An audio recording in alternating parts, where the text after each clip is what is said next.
Bonjour et bienvenue pour votre guidance de novembre. Je suis ravie de vous retrouver, j'espère que vous allez bien. Sachez que je suis particulièrement touchée et je vous remercie vraiment du fond du cœur pour tous vos likes, commentaires et partages concernant mes guidances du mois d'octobre. Certaines vidéos ont connu un succès fulgurant, ça a été une agréable surprise et je vous en suis infiniment reconnaissante. Alors ce mois-ci, comme pour le mois dernier, je vais utiliser le tarot universel de Wirth et les 22 arcanes majeures. Voilà, merci infiniment pour tout.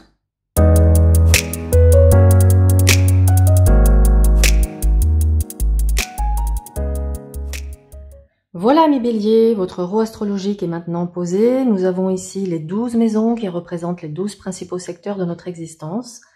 Et alors ce qui m'interpelle dans un premier temps, c'est on a tout de suite deux cartes de sagesse et de réflexion ici. La papesse qui représente votre état d'esprit, l'ermite qui représente votre maison 7, ce vers quoi vous orientez. Et puis on voit ici dans la carrière le mat, en face dans le foyer le diable. Ce que ça m'évoque en un coup d'œil comme ça rapidement, surtout avec le jugement et l'arcane 13 ici en face, c'est que il est vital pour vous de passer une nouvelle étape dans votre vie. On sent que vous êtes épuisé psychologiquement, moralement, que vous avez besoin de prendre un nouveau départ, que vous avez des décisions importantes à prendre, que vous en avez ras-le-bol d'être un petit peu celui qui se sacrifie pour tout le monde. Vous avez envie de vous libérer de vos chaînes, vous avez envie d'embrasser de nouvelles expériences, mais vous êtes ici peut-être coincé dans certaines peurs, certaines angoisses, etc. Donc ça, c'est ce qui me vient comme ça tout de suite au premier abord, et on va maintenant rentrer dans le détail. Alors, nous avons la papesse qui représente votre état d'esprit. Donc, elle indique que ce mois, il est propice à l'introspection, à la recherche intérieure. Vous êtes encouragé à explorer vos propres connaissances et intuitions, à prendre du temps pour méditer, écouter votre voix intérieure et rechercher des réponses en vous-même. Ce mois de novembre est propice pour développer votre sagesse personnelle et prendre des décisions éclairées. Et donc, vers quoi vous vous orientez? Vous vous orientez vers l'ermite. L'ermite, je vous ai dit en maison 7, qui représente la maison des relations. Alors là, c'est intéressant parce que les relations personnelles et professionnelles peuvent traverser une phase de réflexion et d'introspection avec cet ermite qui invite à prendre du recul, à réfléchir à vos relations et à rechercher des réponses en vous-même, tout comme la papesse. C'est un mois pour cultiver des relations authentiques. Donc, on prend le temps de sonder les choses, de peser le pour et le contre, avant de dire quoi que ce soit ou de faire quoi que ce soit. Ok. L'arcane 13 dans la maison des finances, avec en face un jugement. À côté l'impératrice, à côté la papesse, la justice, le pendu. Dans l'évolution, on a ici la lune, en face un pape. À côté, la roue de fortune, l'impératrice et l'ermite. Donc voilà ce que moi ça m'évoque. Dans un premier temps, cet arcane 13 suggère des changements financiers et matériels significatifs sur ce mois de novembre. Cet arcane annonce également que vous pourriez être confronté à des situations inattendues. Ces transformations peuvent éventuellement vous aider à vous libérer de schémas obsolètes. Soyez prêts à vous adapter aux changements financiers et à rechercher de nouvelles opportunités. Avec le jugement en face, ça dit que c'est une nécessité absolue d'apporter ces changements pour votre équilibre, pour votre bien-être, pour sortir peut-être d'une situation de blocage ou de difficulté, pour retrouver une liberté financière, pour pouvoir peut-être déménager, partir à l'étranger, voyager, vivre de manière plus agréable. On sent que là, peut-être vous avez dû effectivement faire des sacrifices financiers, vous restreindre. Et peut-être que l'arcane 13 invite à revoir les priorités en termes de dépenses, à faire très attention aussi sur les investissements. J'ai l'impression que certains béliers, bien sûr, tout le monde n'attend pas un héritage, mais il est possible que certains se disent... Alors, j'ai l'impression que certains béliers attendent un héritage. L'héritage, on l'a ici dans cette configuration, avec surtout une lune ici aussi. Donc il est possible que, vous voyez, on ait quelque chose qui était bloqué sur le plan administratif, juridique, peut-être parce que il manquait un document ou parce que une personne mettait son veto. Mais on sent avec le jugement et l'arcane 13 que vous êtes sur une fin, sur une libération par rapport à cette attente et ce blocage. Voilà. Donc vous allez avoir, à mon avis, des nouvelles, soit sur novembre, soit sur décembre, voilà, qui vient ici mettre un terme à cette attente qui, je pense, vous a quand même assez pompé énergétiquement. Donc dans le domaine financier, vous êtes encouragé sur ce mois à apporter des transformations, à utiliser votre créativité, votre inspiration, votre intuition, votre sagesse, peut-être à vous faire guider par un expert dans le domaine de la finance, peut-être même avez-vous besoin d'acquérir des compétences dans le domaine financier concernant pour votre croissance et votre développement matériel et financier. Ça invite également ici à être en accord avec votre éthique morale. Peut-être même que certains béliers vont devoir faire appel à la justice pour toucher ce qui leur est dû. Parce qu'en face, on a quand même un diable, donc il est possible, à côté là, on a un pendu. Donc il est possible qu'une personne vous doive de l'argent, que ce soit lié à un divorce, à une pension alimentaire, que ce soit lié à un prêt que vous avez pu faire à un proche, ou que ce soit lié à autre chose. J'ai l'impression que vous allez devoir faire appel à la justice pour vous rendre, pour pouvoir récupérer votre dû, tout simplement.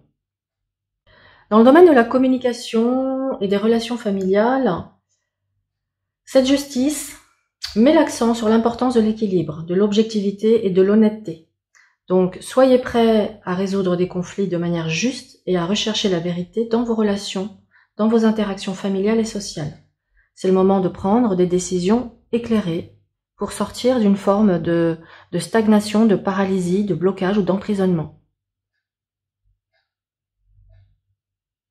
Vous voyez, la justice, elle regarde les choses en face, elle évalue et ensuite elle tranche.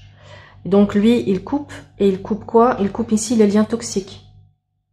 Donc il est nécessaire de faire la lumière sur ce qui n'est plus en accord, sur ce qui vous bloque, sur ce qui vous empêche d'avancer, d'évoluer, sur ce qui vous étouffe, de manière à couper ces liens toxiques. Que ce soit avec des personnes de votre famille, que ce soit avec des voisins, que ce soit voilà avec un entourage proche qui pourrait être toxique pour vous. Parce que dans la continuité, avec un diable dans votre maison 4, dans la maison de la famille, on peut avoir ici vraiment des liens toxiques, ça c'est clair. Ça peut nous parler également aussi de tentation et d'attachement, qui sont des véritables défis pour vous.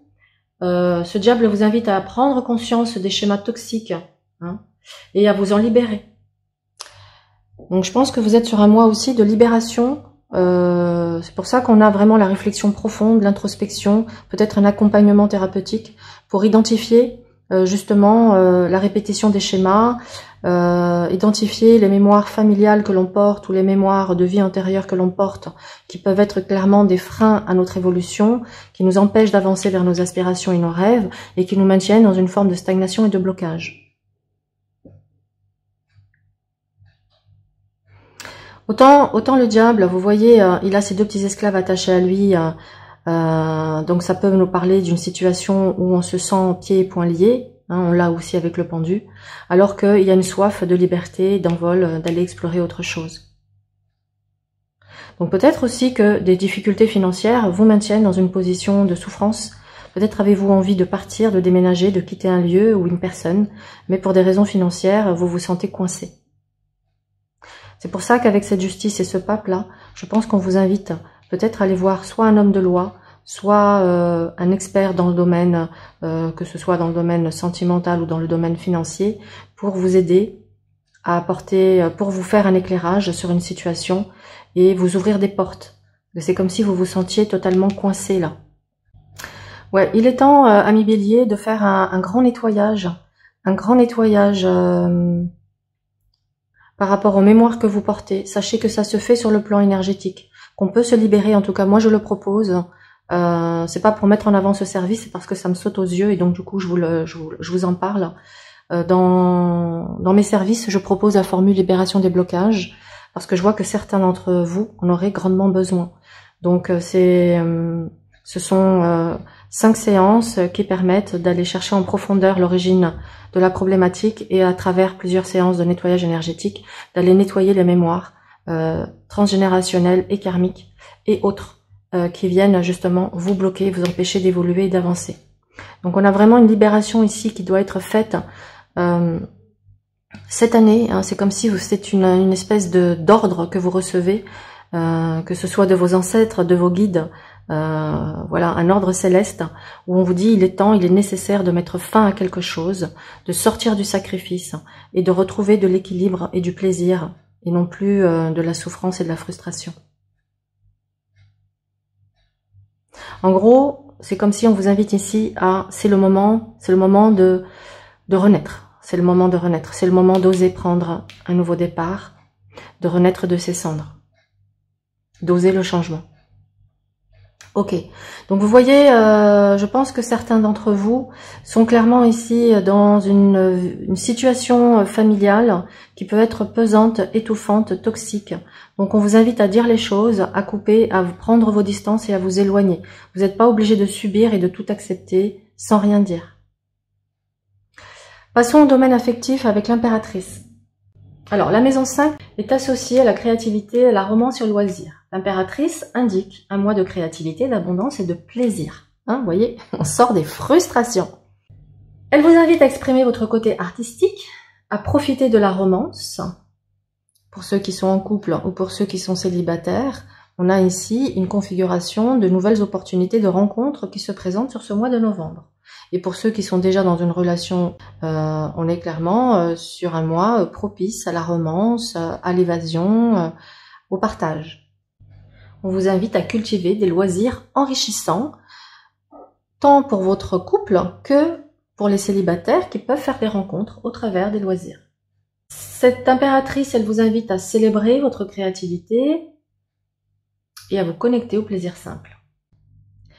Voyez l'importance d'identifier vos anciens schémas, vos anciens modes de fonctionnement, ce qui pourrait être toxique, polluant, etc. pour vous, parce que on vous indique sur ce mois de novembre une nouvelle rencontre possible. Et cette nouvelle rencontre pourrait représenter ici avec la roue de fortune un schéma que vous avez déjà connu, une répétition d'un schéma. Donc, si justement j'ai bien fait cette partie de clarification sur les schémas toxiques pour moi, que ce soit dans ce que j'ai pu vivre ou que ce soit dans mes propres comportements, vous saurez avec cette impératrice, voyez, et cette justice, garder votre lucidité, votre discernement et ne pas vous faire avoir avec le diable. Que peut-être par le passé, vous aviez tendance à vous emballer peut-être rapidement par rapport à de belles paroles, de belles promesses, de vous rendre compte par la suite que c'était pas ça en fait, et ça a pu vous blesser, vous faire mal. Donc c'est pour ça qu'on voit que ce diable, il est encadré d'une justice et d'une impératrice, c'est je reste pragmatique, je me fie aux faits, parce que peut-être j'ai affaire à quelqu'un qui a un talent d'éloquence, qui a un charisme, qui a un charme, qui a un savoir-faire en termes de séduction, et qui pourrait être un joli joueur de flûte, ou une jolie manipulatrice. Donc, c'est pour ça on vous dit, fiez-vous aux faits, restez ouvert à la communication, restez lucide, pragmatique avec cette justice, lucide, la tête sur les épaules. On observe, on voit avant d'avancer. Hein. C'est pas je cours et on verra, c'est pas je fonce tête baissée et puis je vois et j'avise au fur et à mesure, c'est non. C'est je vois comment ça se passe, j'observe, j'analyse, si c'est conforme à mon éthique, ok, j'avance pas à pas. Si c'est pas conforme à mon éthique, je prends mes distances, je prends du recul et je coupe. Ou je mets en pause, ou je coupe si c'est nécessaire. Hein. D'ailleurs, 10 et 3, 13, arcane 13. Donc, je coupe si nécessaire. Ou au contraire, je vais vers cette nouvelle transformation, vers cette nouvelle étape, si c'est quelque chose de nouveau, de différent, qui n'a rien à voir avec ce que j'ai déjà pu expérimenter par le passé. On est sur une période ici propice à apporter une évolution rapide, inattendue à votre situation, que vous soyez dans une relation ou que vous soyez célibataire. On vous invite pour ça à vous appuyer sur votre sagesse et vos expériences passées et vous libérer des schémas toxiques. à peut-être pour certains d'entre vous à faire appel à un professionnel pour faire une thérapie, un accompagnement, pour comprendre justement pour ceux qui n'ont pas encore identifié et comprendre des choses qui ne sont pas peut-être encore guéries, qui vous empêchent de vivre les relations épanouissantes que vous recherchez. On vous invite à vous montrer créatif, ouvert et communicant, à faire preuve de sagesse dans vos échanges, d'équilibre, de vérité, de rechercher l'équilibre et la vérité dans vos interactions, de rester aligné avec vos valeurs, vos principes, donc de savoir exprimer vos besoins, vos attentes, mais d'être aussi à l'écoute de ceux des autres, d'être attentif à vos rêves qui pourraient vous apporter clairement des messages, attentif à votre intuition aussi pour vous guider sur l'orientation, de comment vous comporter et évoluer dans la relation avec l'autre, de saisir les opportunités, d'oser montrer une certaine audace, de se montrer assez audacieux, créatif. Peut-être allez-vous mettre vos amis entre parenthèses. Il est possible ici avec ce pendu qu'on ait envie de vivre un peu son... Peut-être vous aurez envie de garder secret les choses, de ne pas forcément le crier sur les toits tout de suite. Si vous faites une nouvelle rencontre, ou s'il y a quelque chose qui évolue positivement dans le domaine sentimental, j'ai l'impression que justement vous allez utiliser ici la sagesse. Peut-être que par le passé vous étiez du genre à crier sur les toits et aller dire à tout le monde le bonheur qui vous arrive, et vous avez compris que pour vivre heureux vivons cachés, et que maintenant il faut aussi apprendre à être beaucoup plus discret et à se taire. Ce qui pourrait vous conduire ici avec ce pendu à peut-être mettre un peu en pause votre vie sociale, vos interactions sociales, pour justement vous concentrer sur vous, sur votre couple ou sur une nouvelle rencontre pour ceux qui vont la faire. Donc préparez-vous à des changements inattendus. Alors il est possible pour ceux qui rencontrent des difficultés financières qu'il faille se montrer ici inventif et créatif et de faire en fonction des besoins. Ça ne doit pas vous empêcher de sortir, de vivre des choses. C'est justement, c'est là où il faut se montrer malin. Bien, on va aller voir la sphère professionnelle avec le pape. Donc, dans le domaine du travail et de la santé, le pape encourage à suivre des traditions, à rechercher des conseils spirituels, à être ouvert à l'apprentissage et à la croissance personnelle, à prendre soin de son bien-être physique et mental en cherchant l'harmonie intérieure. Vous pourriez bénéficier de pratiques spirituelles ou de méthodes traditionnelles pour votre santé. Dans une lecture professionnelle, il est possible que vous soyez dans une situation qui vous mette un peu en souffrance psychologique et que vous recherchiez justement des solutions avec ce pape pour prendre un nouveau départ. Alors c'est pas forcément quitter une situation, c'est voir comment on peut améliorer la situation actuelle. Le pape peut nous parler également ici d'un médiateur dans votre sphère professionnelle qui peut venir ici apporter un soutien par rapport à une situation conflictuelle que vous avez pu vivre. Vous pouvez obtenir une aide d'un conciliateur.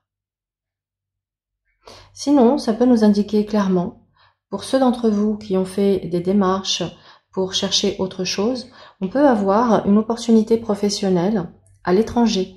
Donc le mat et la roue de fortune côte à côte peut indiquer une opportunité professionnelle dans un autre secteur, que ce soit à l'étranger ou un autre secteur géographique, voire peut-être même, pourquoi pas, un autre secteur d'activité pour certains d'entre vous. En tout cas, vous allez être ici confronté à une situation qui vous amènera peut-être avec ce pendu à rechercher à voir les choses autrement. Donc vous voyez tout à l'heure, je vous parlais ici de la fin d'un contrat, donc on voit bien si on ramène ça à la sphère professionnelle que certains d'entre vous sont sur la fin ici d'un projet, la fin d'une phase ou la fin d'un projet. On est sur une phase de changement qui sont nécessaires de toute façon pour votre croissance future. Donc de toute façon, vous êtes invité pour votre bien-être à vous débarrasser de ce qui n'est plus en accord avec vous-même, de ce qui ne vous sert plus sur le plan professionnel. Et on vous invite ainsi à explorer de nouvelles opportunités avec le mat et la roue de fortune. Le pape représente la sagesse spirituelle et la recherche de vérité. Dans votre carrière, cela suggère que vous pourriez rechercher des conseils et des enseignements spirituels pour vous guider sur vos choix professionnels. Vous pourriez également vous impliquer dans des activités professionnelles liées à la spiritualité ou à la philosophie. La roue de fortune nous parle ici tout simplement qu'il faut vous attendre à des virages inattendus, à être prêt aux opportunités qui se présentent, même si elles ne correspondent pas à vos plans initiaux. Hein. Parce que on le voit bien qu'avec le pendu, du coup, je regarde les choses autrement. C'est peut-être pas ce que j'avais imaginé, ce que j'avais prévu, mais peut-être que ce qui se présente à moi peut être la solution, même si c'était pas ce que j'avais pu imaginer. En tout cas, avec cette roue de fortune, on peut clairement avoir ici un mois de chance. Et la chance, elle peut clairement jouer un rôle important dans vos projets professionnels sur ce mois de novembre. Le mat à côté dans votre carrière, lui, il est prêt à prendre des risques. Donc, cela suggère que vous pourriez être appelé à explorer de nouvelles voies professionnelles, à prendre des décisions audacieuses et à vous aventurer dans des territoires inconnus. Avec lui, il faut être prêt à sortir de sa zone de confort pour atteindre de nouveaux sommets professionnels.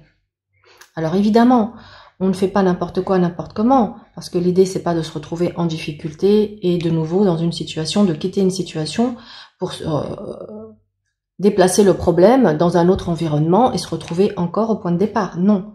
C'est pour ça qu'on a bien ici 2 cartes de réflexion. Hein. Vous voyez que ça prend tout son sens là, la papesse et l'ermite. Ça prend tout son sens. C'est un mois déterminant, hein, le mois de novembre pour vous, Bélier. Déterminant. Donc, ce pendu à côté, il évoque la nécessité de prendre du recul. Le jugement à côté, qu'est-ce qu'il nous dit? Il réévalue les choses. Le jugement, il réévalue la situation. Réflexion, prise de décision importante, choix cruciaux, évaluez votre passé professionnel, pardonnez-vous vos erreurs passées et prenez des décisions qui libèrent votre potentiel professionnel. En résumé, sur ce mois de novembre, vous êtes susceptible de faire face à des changements profonds dans votre carrière, d'explorer des opportunités nouvelles, de prendre des décisions audacieuses, de réévaluer les relations professionnelles et de faire des choix significatifs pour votre avenir professionnel. Soyez ouverts à l'évolution, à la croissance professionnelle tout au long du mois de novembre. Alors, la maison 7 concerne les relations personnelles et professionnelles. L'ermite vous invite à prendre du recul, à réfléchir à vos relations, à rechercher des réponses en vous-même, à éviter les conflits inutiles et à favoriser la méditation et la compréhension mutuelle. C'est un mois pour cultiver des relations authentiques.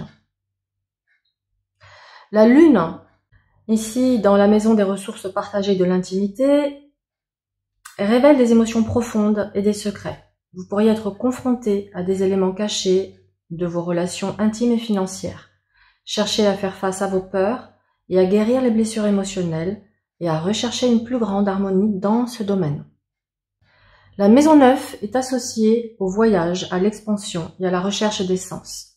La roue de fortune indique des cycles changeants. Soyez prêts à explorer de nouvelles opportunités, à voyager ou à rechercher une expansion spirituelle. Vous pourriez être confronté à des changements inattendus, mais gardez l'esprit ouvert pour des opportunités de croissance. La maison 10, on l'a vu, on l'a lu tout à l'heure, qui correspond à la carrière. Avec ce mat, le moment est idéal pour sortir de sa zone de confort, pour prendre des risques, d'être audacieux dans ses objectifs et de se préparer à embrasser de nouvelles opportunités. La maison 11, des relations sociales, des aspirations, est influencée par le pendu qui invite à la réflexion et au lâcher-prise.